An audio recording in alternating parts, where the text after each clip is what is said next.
Right, with that, let's also tell you how U.S. President Donald Trump has been facing political pressure in his own country as the Democrats have now escalated efforts to question his fitness for office. Well, more than 85 House and Senate Democrats are now calling for Trump to be either impeached or removed through the 25th Amendment. This move comes after Trump's recent remarks, including a whole civilization will die tonight, in a clear reference to Iran. Lawmakers have now introduced a striking proposal tied to the 25th Amendment, aiming to create a formal mechanism to assess whether Donald Trump can still serve.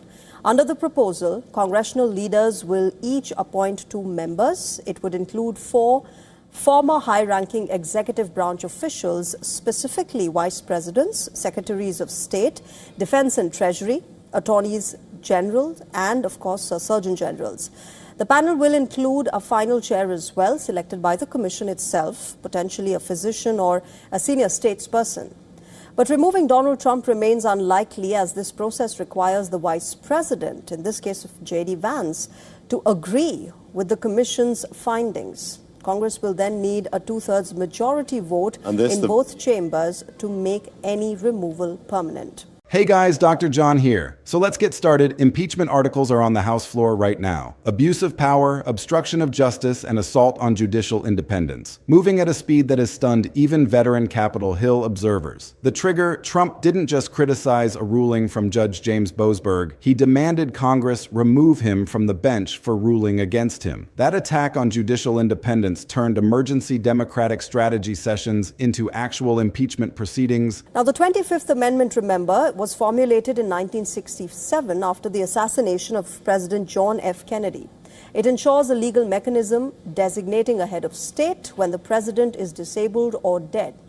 It also includes provisions for both voluntary and involuntary removal of a president. The 25th Amendment was used by George W. Bush and Ronald Reagan for medical treatment.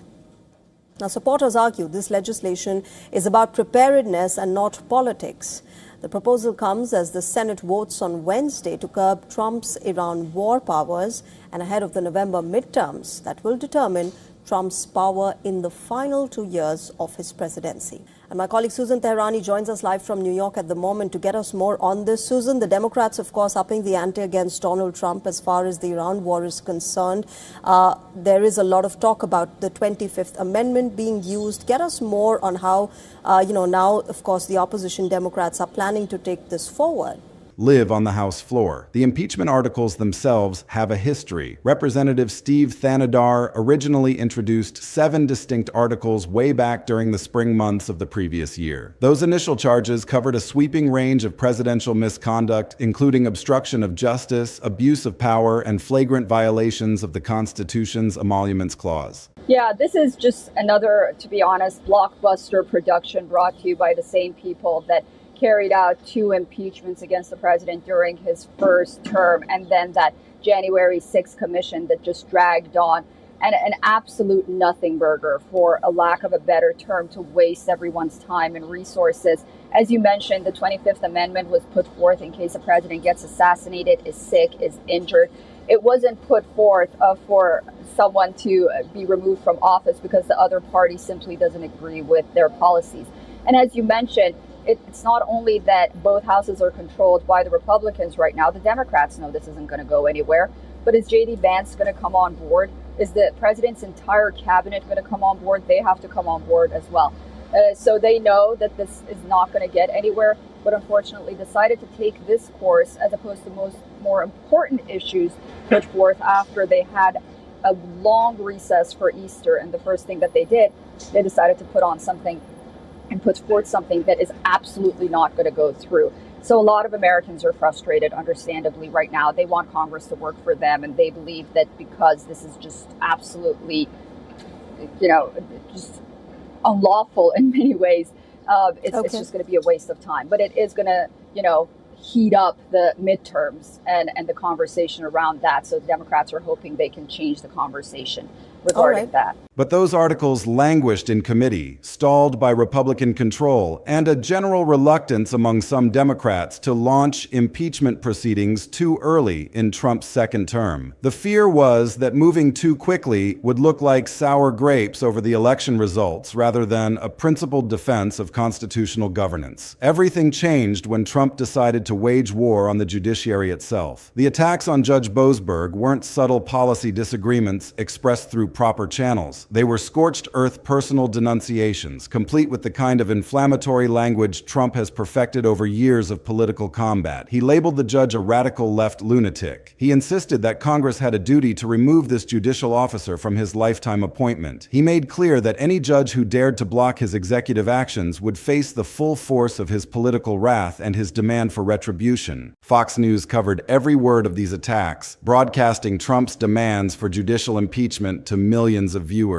And somewhere in the Capitol, Democratic leaders watched those broadcasts and realized they had been handed the exact catalyst they needed: Trump's attacks on a sitting federal judge demanding his removal solely because of unfavorable rulings crossed a constitutional line so bright and so clear that even Republicans would struggle to defend it, or at least that was the Democratic calculation. The articles that Thanedar had filed months earlier suddenly looked prophetic rather than premature, but they needed updating. The original charges, while serious, didn't capture the full scope of Trump's assault on the judicial branch. So Democratic staffers worked around the clock to revise and expand the impeachment articles, weaving Trump's attacks on judges into the existing framework of abuse of power and obstruction. The argument they crafted is elegant in its simplicity and devastating in its implications. A president who demands the impeachment of judges who rule against him is a president who rejects the fundamental premise of American constitutional government, which is that no single branch holds absolute power, and that the judiciary exists precisely to check executive overreach. The updated articles paint a portrait of a president who views the courts not as co-equal partners in governance, but as obstacles to be eliminated. They cite Trump's pattern of slow-walking compliance with court orders, his public denunciations of judges who issue unfavorable rulings, and his explicit calls for congressional action to remove judges from office. The constitutional argument is that these actions collectively constitute a high crime and misdemeanor because they represent a direct attack on the separation of powers that the president swears an oath to preserve, protect, and defend. YouTube coverage and U.S. News live streams from the House floor have been capturing every moment of this extraordinary debate. The footage shows Democratic members approaching the microphone one after another, each presenting a different facet of the case against Trump. Some focus on the specific language Trump used against Judge Boasberg, reading his social media posts aloud in the chamber, and asking their colleagues whether this is acceptable behavior from the nation's chief executive. Others walk through the timeline of Trump's confrontations with the judiciary, showing a clear pattern of escalating attacks whenever courts issue rulings he doesn't like. Still others make the broader constitutional argument, warning that if Congress allows a president to intimidate and threaten judges without consequence, the entire system of checks and balances will collapse into authoritarian rule. The emotional temperature in the chamber is visibly boiling. Democratic members speak with urgent conviction, framing this moment as nothing less than a battle for the survival of American democracy. They argue that this isn't about policy disagreements or partisan politics. This is about whether the United States will remain a nation governed by laws or become a nation governed by the whims of one man who refuses to accept any limits on his power. They're telling their Republican colleagues that history is watching, that their votes will be remembered, that siding with Trump against judicial independence is a stain that will never wash off. Republicans, for their part, are mounting a ferocious counteroffensive. They're denouncing the entire impeachment push as a Democratic hoax, a transparently partisan exercise designed to overturn the results of an election that Democrats still haven't accepted. They argue that Trump has every right under the First Amendment to criticize judges and their rulings. They point out that previous presidents have criticized court decisions without facing impeachment, and they accuse Democrats of debasing the impeachment power by using it as a routine political weapon rather than reserving it for genuine constitutional crises. Trump himself has been waging his own defense from his social media perch. His Truth Social feed has become a fire hose of outrage, dismissing the impeachment proceedings as political theater staged by desperate Democrats who are terrified of his success. He's calling it a witch hunt, a hoax, a continuation of the same forces that have been trying to destroy him since he first descended that golden escalator. His supporters are echoing these claims, flooding social media with messages of support and denunciations of Democratic overreach. But beneath the partisan noise, there's something genuinely significant happening here. The speed with which Democrats have moved these articles from committee limbo to the House floor suggests they believe they have real momentum. They're not just going through the motions to satisfy their base. They're actually forcing votes, compelling every member of the House to go on record about whether Trump's attacks on judges constitute impeachable conduct. That's a high-stakes gamble because it means putting their own members in potentially difficult positions while simultaneously pressuring Republicans to either defend the indefensible or break with their party's leader. Speaker Mike Johnson saw this moment coming. Months ago, during the closing weeks of the previous year, he warned publicly that Democrats would pursue impeachment if they gained control of the House in the upcoming midterm elections. Colorado politics outlets covered those warnings extensively, noting that Johnson was trying to motivate Republican turnout by painting a picture of endless Democratic investigations and impeachment proceedings. But what's happening now is different from what Johnson predicted. Democrats aren't waiting for the midterms. They're pushing impeachment right now, with Republicans still holding the majority, betting that Trump's attacks on judges are so egregious that they can actually peel off enough Republican votes to pass articles of impeachment. That's an audacious bet. It requires convincing members of the president's own party to vote against him, to publicly break ranks in the most consequential way possible. The math is brutal. Democrats need to hold their entire caucus together while simultaneously persuading somewhere between 5 and perhaps a dozen Republicans to cross the aisle. Those Republicans would face immediate and intense backlash from Trump's base, potential primary challenges, and the full fury of the Trump political operation. But there are Republicans who have shown willingness to break with Trump before, and the constitutional stakes here are uniquely high. The connection to the Supreme Court birthright citizenship case adds another layer of complexity to this unfolding drama. Lower federal courts issued nationwide injunctions blocking Trump's executive order that sought to end birthright citizenship, ruling that the order flatly contradicted the plain text of the 14th Amendment. Those cases wound their way through the appellate process and eventually landed at the Supreme Court for oral arguments. Trump responded to those adverse lower court rulings by attacking the judges who issued them, calling them biased and demanding their impeachment. Democrats are using this sequence of events as Exhibit A in their impeachment case. They're pointing to the birthright citizenship litigation and saying, look at what Trump does when courts tell him he can't do something. He doesn't appeal and respect the process. He doesn't accept that independent judges might interpret the Constitution differently than he does. He attacks the judges personally and demands they be removed from office. And if he'll do that over birthright citizenship, he'll do it over anything. Every adverse ruling becomes grounds for judicial impeachment. Every judge who blocks his agenda becomes a target. That's not how constitutional democracy works. That's how authoritarianism works. The firing of Attorney General Pam Bondi adds yet another thread to this tangled web. Bondi was already facing significant controversy over her handling of various sensitive matters and was herself the subject of impeachment discussions.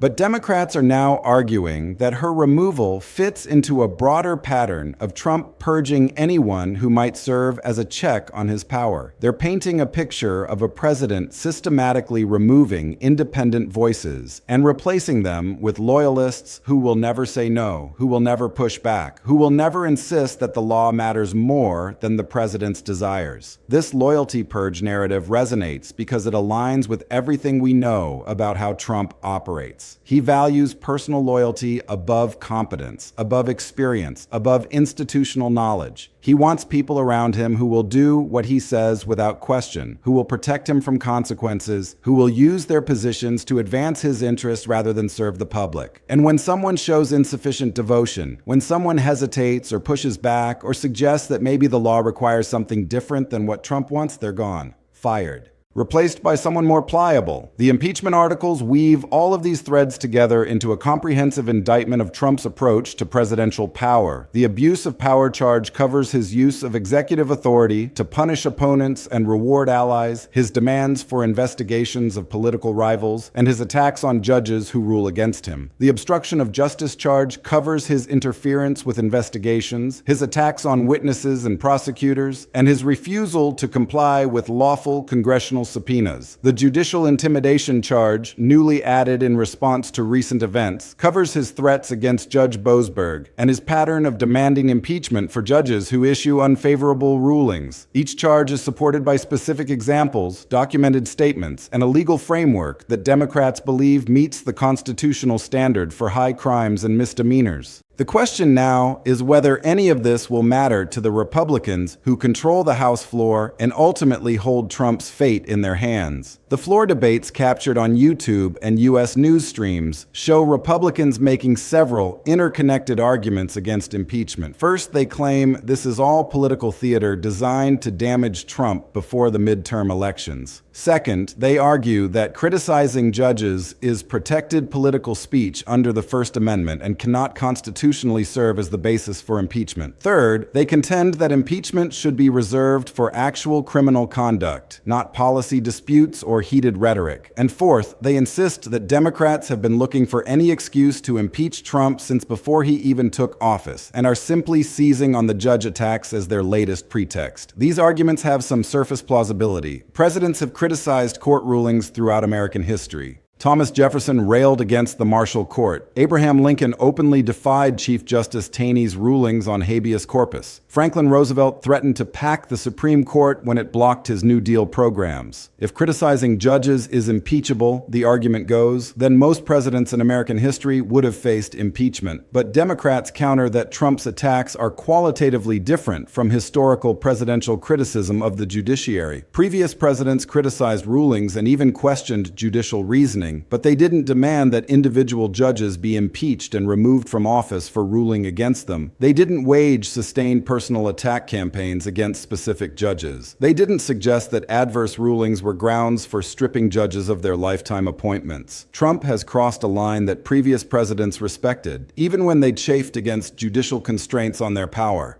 The distinction matters because judicial independence depends on judges feeling secure that they won't face professional consequences for unpopular rulings. If presidents can credibly threaten judges with impeachment and removal every time they issue an adverse ruling, then judges will start looking over their shoulders. They'll start wondering whether ruling against the president is worth the risk. And that fear, even if subtle and unacknowledged, corrodes the independence that the founders considered essential to a functioning constitutional system. The birthright citizenship case provides a perfect illustration of what's at stake. Multiple federal judges, appointed by presidents of both parties, looked at Trump's executive order and concluded that it violated the 14th Amendment's clear guarantee that all persons born in the United States are citizens. These judges didn't reach this conclusion because they're radical left lunatics or because they're part of some deep state conspiracy against Trump. They reached it because that's what the Constitution says and what more than a century of Supreme Court precedent has affirmed. Trump's response wasn't to argue the merits or pursue ordinary appellate review. It was to attack the judges personally and demand their impeachment. If that becomes the norm, if every judge who rules against a president faces threats to their career and reputation, then the judiciary ceases to function as an independent check on executive power. It becomes just another arena of political combat where judges are rewarded for loyalty to the president and punished for independence. That's not the system the Constitution established. That's the system the Constitution was designed to prevent. The House floor votes, when they come, will force every member of Congress to decide where they stand on this fundamental question. Democrats are betting that enough Republicans will recognize the stakes and vote to impeach, even at significant political cost to themselves. They're betting that the constitutional principle of judicial independence transcends partisan loyalty. They're betting that history will judge harshly those who stood with Trump against the courts. Republicans are making the opposite bet. They're betting that their voters care more about supporting Trump than about abstract constitutional principles. They're betting that the political cost of breaking with Trump exceeds the historical judgment of defending him. They're betting that this impeachment push will look like just another chapter in the endless saga of Democratic attempts to destroy Trump, easily dismissed by their base as more partisan noise. The outcome of this confrontation will shape not just the remainder of Trump's term, but the future of American governance for generations. If Trump can attack judges with impunity, demand their impeachment, and face no congressional consequences, then future presidents will do the same. The norm against presidential intimidation of the judiciary will be shattered beyond repair. But if Congress uses its impeachment power to push back, to establish that attacking judicial independence crosses a constitutional line, then that norm might survive, weakened but intact. The midterm elections loom over everything. Democrats are already signaling that they'll make Republican votes on impeachment a central campaign issue. Every Republican who votes against impeaching Trump will face ads highlighting that vote and asking whether they believe presidents should be able to threaten judges who rule against them. Republicans will counter with ads accusing Democrats of wasting time on partisan witch hunts instead of addressing inflation, crime, immigration, and the other issues voters actually care about. Which message resonates more will depend partly on how effectively Democrats communicate the stakes of judicial independence. It's an abstract concept that doesn't naturally command the same attention as pocketbook issues. But if Democrats can make voters understand that a judiciary that can be intimidated by the president is a judiciary that can't protect their rights either, they might break through. The same judicial independence that protects unpopular defendants and blocks unconstitutional executive actions also protects ordinary citizens when the government overreaches. The Supreme Court's eventual ruling on birthright citizenship will add another variable to this already volatile mix. If the court rules against Trump, and if Trump responds by attacking the Supreme Court itself or suggesting that its ruling shouldn't be followed, that would represent an even more dramatic escalation. A president openly defying the Supreme Court would trigger a constitutional crisis of the highest order and might finally break the dam of Republican support. Even senators who have stood by Trump through everything might balk at a president who refuses to accept the authority of the nation's highest court. But if the court rules in Trump's favor, that takes away one of Democrats' most powerful arguments and makes the impeachment push look more partisan. The timing of the court's ruling, expected sometime before the summer, could land right in the middle of the impeachment debate or the midterm campaign, potentially reshaping the political landscape overnight. The Pam Bondi firing continues to reverberate as well. Whoever Trump selects as her replacement will face intense scrutiny during confirmation hearings. Senators will demand to know whether the nominee believes the Justice Department should be used to investigate judges who rule against the president. They'll ask whether the nominee would comply with court orders they disagree with. They'll probe the nominee's understanding of the separation of powers and the proper role of the Attorney General in our constitutional system. Those hearings will become another front in the broader battle over judicial independence and presidential power. Looking at the bigger picture, this impeachment fight represents something more significant than just another chapter in the Trump saga. It's a stress test of the American constitutional system. The founders designed a government of separated powers, with each branch possessing the means to check the others.